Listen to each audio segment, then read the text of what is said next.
بسم اللہ الرحمن الرحیم۔ السلام علیکم ناظرین، آج اس ویڈیو میں ہم آپ کو حضرت ذوالقرنین کے 3 سفر جو انہوں نے کیے اور یاجوج ماجوج کے بارے میں بتائیں گے، تو اس لیے آپ سے ریکویسٹ ہے کہ ویڈیو کو آخر تک ضرور دیکھیے گا۔ حضرت ذوالقرنین اور یاجوج ماجوج یہ یافس بن نوح علیہ السلام کی اولاد میں سے ایک فسادی گروہ ہے۔ ان لوگوں کی تعداد بہت ہی زیادہ ہے۔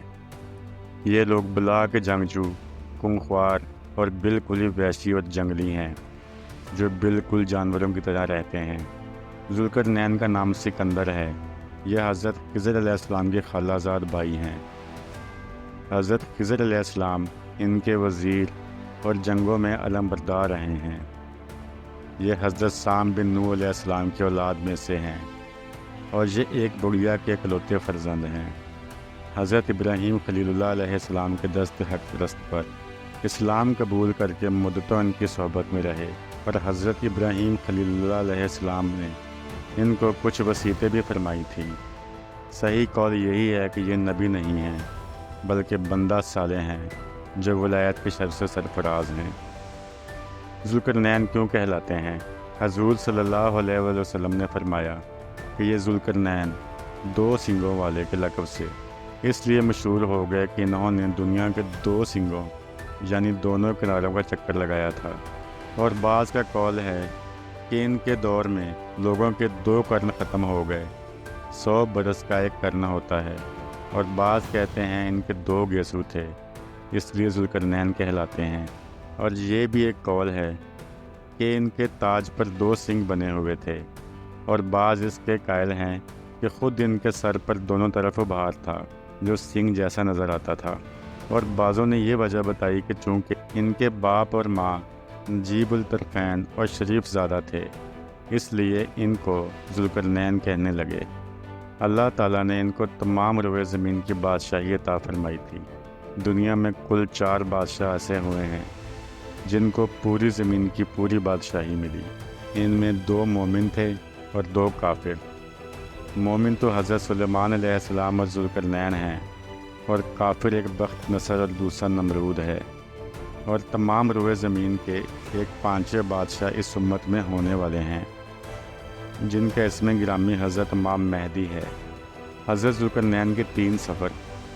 قرآن مجید میں حضرت ذوالقرنین کے 3 سفروں کا حال بیان ہوا ہے جو سورہ کہف میں ہے۔ ہم قرآن مجید ہی سے ان تینوں سفروں کا حال تحریر کرتے ہیں جن کی روایات بہت ہی عجیب اور عبرت خیز ہے۔ پہلا سفر۔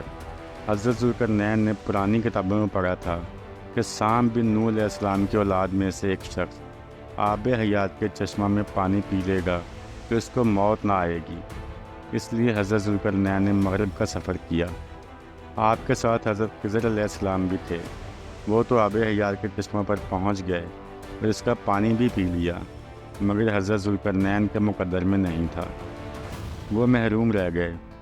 اس سفر میں آپ جانب مغرب روانہ ہوئے تو جہاں تک آبادی کا نام و نشان ہے وہ سب منزلیں طے کر کے آپ ایک ایسے مقام پر پہنچے کہ انہیں سورج غروب کے وقت ایسا نظر آیا کہ وہ ایک سیاہ چشمہ میں ڈوب رہا ہے، جیسا کہ سمندری سفر کرنے والوں کو آفتاب سمندر کے کالے پانی میں ڈوبتا نظر آتا ہے۔ وہاں ان کو ایک ایسی قوم ملی جو جانوروں کی کھال پہنے ہوئے تھی، اس کے سوا کوئی دوسرا لباس ان کے بدن پر نہیں تھا، اور دریائی مردہ جانوروں کے سوا ان کی غذا کا کوئی دوسرا سامان نہیں تھا۔ یہ قوم ناسک کہلاتی تھی۔ حضرت ذوالقرنین نے دیکھا کہ ان کے لشکر بے شمار ہیں اور یہ لوگ بہت ہی طاقتور اور جنگجو ہیں، تو حضرت ذوالقرنین نے ان لوگوں کے گرد اپنی فوجوں کا گھیرا ڈال کر ان لوگوں کو بے بس کر دیا۔ چنانچہ کچھ تو مشرف با ایمان ہو گئے اور کچھ آپ کی فوجوں کے ہاتھ سے مقتول ہو گئے۔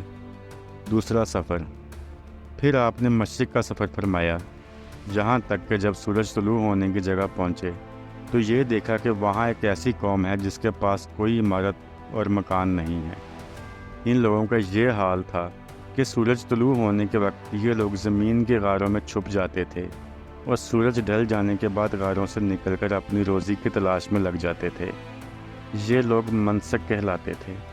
حضرت ذوالقرنین نے ان لوگوں کے مقابلہ میں بھی لشکر آرائی کی اور جو لوگ ایمان لائے ان کے ساتھ بہترین سلوک کیا، اور جو اپنے کفر پر اڑے رہے ان کو تہس نہس کر دیا۔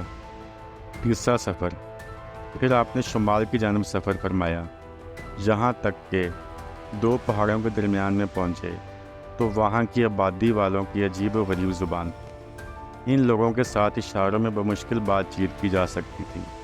ان لوگوں نے حضرت ذوالقرنین سے یاجوج ماجوج کے مظالم کی شکایت کی اور آپ کی مدد کے طالب ہوئے۔